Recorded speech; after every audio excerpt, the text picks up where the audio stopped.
everyone, this is your unemployed chef, yours truly. We are making some fall festive pumpkin pancakes. So to begin, not that way, of course. That's why I made sure to measure my flour out first because I knew this would happen. So since we're speaking of the flour, we're going to start with 1 1/3 cups of flour. Make sure that if you don't have a flour sifter, you can take a whisk and just whisk it around in the bowl just to make sure there's no more clumps in it. Next, you're going to need some pumpkin pie spice, pumpkin puree, an undisclosed liquid called, I think it's called vanilla extract, baking powder, baking soda. I just want you guys to look at this and tell me what is different and what is not different. They're different. If I find you guys using both of these, or I hear about you guys saying, oh, you know, baking soda is the exact same thing, I will find you. I'm just putting that out there. 2 tablespoons of sugar. I use raw sugar. 2 cups of milk. And 2 eggs. And of course, some butter. Okay, so I like to start with my dry ingredients first. And while this is going on, you want to make sure that you have a pan that's already preheated because you don't want to put the batter into the pan when it's cold. You want it nice and hot. So I'm going to measure out 2 tablespoons of sugar.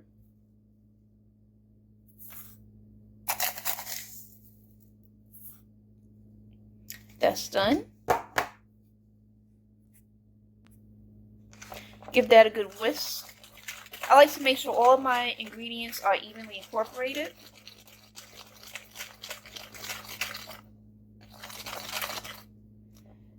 Next, I'm going to do 2 teaspoons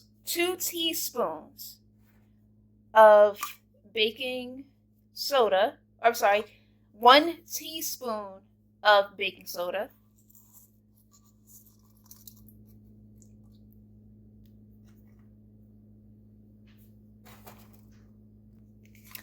2 teaspoons of baking powder.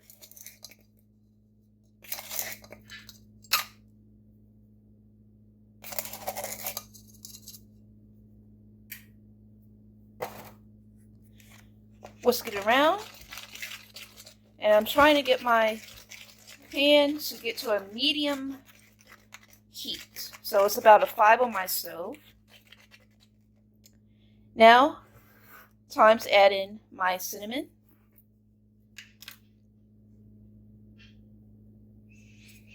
You don't have to add in your ingredients in this specific order. It's just that it's easier for me to keep track of what I'm doing. Because sometimes I do forget to add in things. And pumpkin pie spice. And this is all to taste.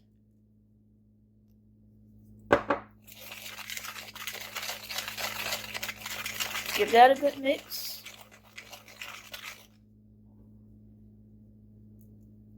Some more. Can never have enough pumpkin pie spice. If you can't find pumpkin pie spice, I'm sure you could just find pumpkin spice. I don't think there's that much of a difference.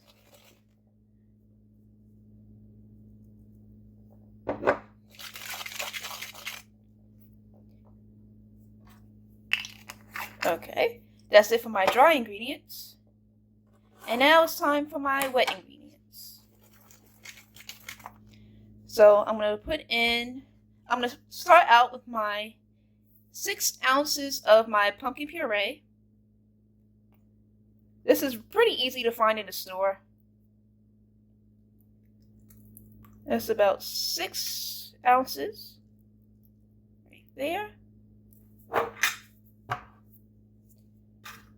And then I'm going to add some of my milk so I can break up this puree.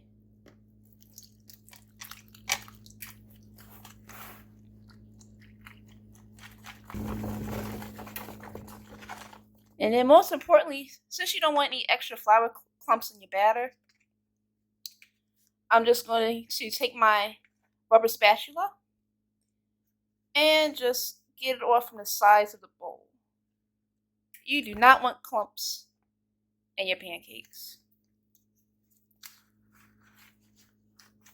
And try not to over whisk the batter. If there's some lumps, that's fine. Just make sure you get that excess flour out. Bye-bye, whisk. You are a good kitchen utensil. Alright. And then, time for my 2 eggs. Let's see if I can crack this without giving everybody shell shock. 1.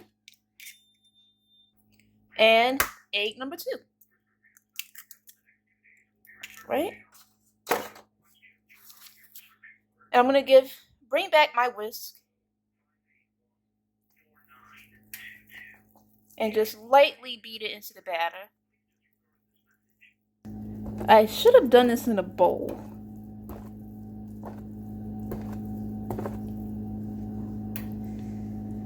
Alright.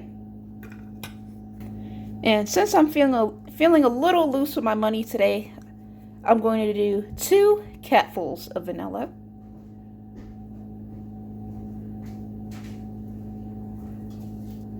And here's my 3 tablespoons of melted butter.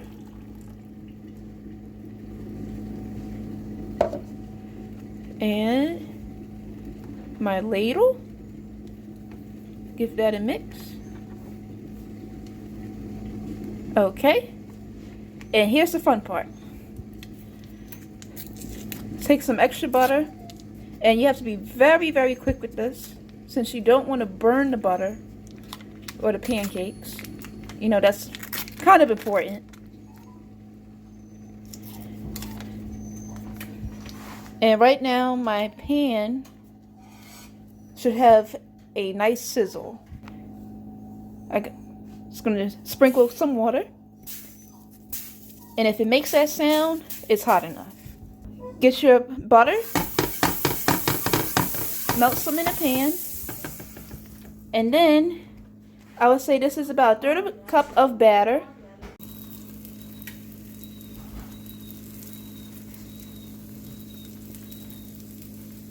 Perfecting that technique just comes with practice.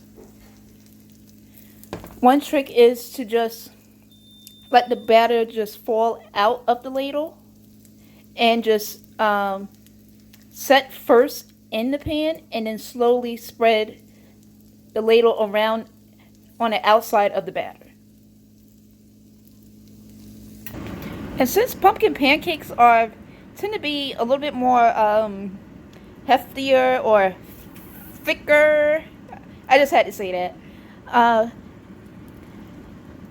I like to make my pancakes about 3/4 of an inch thick, or maybe a half an inch thick. It helps me to ensure that they cook evenly on the inside. That's especially important because these could be especially doughy. And to check to see when the pancake's done, I really don't go on a timer when I cook pancakes. You want to see holes being formed in the batter. That means that heat has been cooking the inside and now it's coming out on the other side.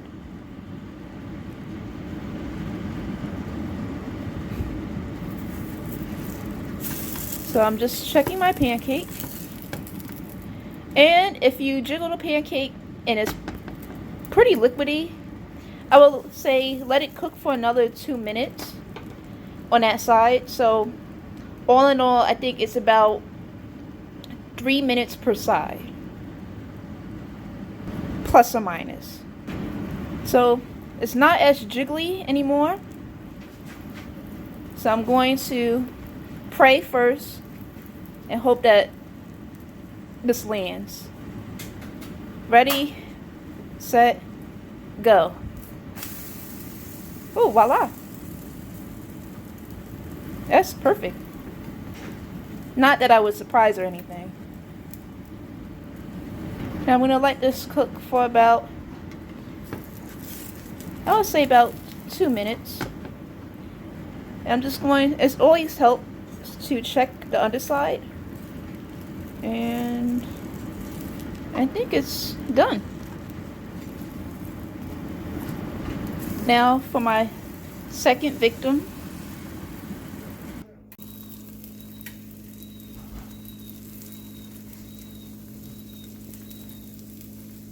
Perfecting that technique just comes with practice. One trick is to just let the batter just fall out of the ladle and just set first in the pan and then slowly spread the ladle around on the outside of the batter. And since pumpkin pancakes tend to be a little bit more heftier or thicker, I just had to say that. I like to make my pancakes about 3/4 of an inch thick, or maybe a half an inch thick. It helps me to ensure that they cook evenly on the inside. That's especially important because these could be especially doughy. And to check to see when the pancake's done, I really don't go on a timer when I cook pancakes. You want to see holes being formed in the batter. That means that heat has been cooking the inside and now it's coming out on the other side.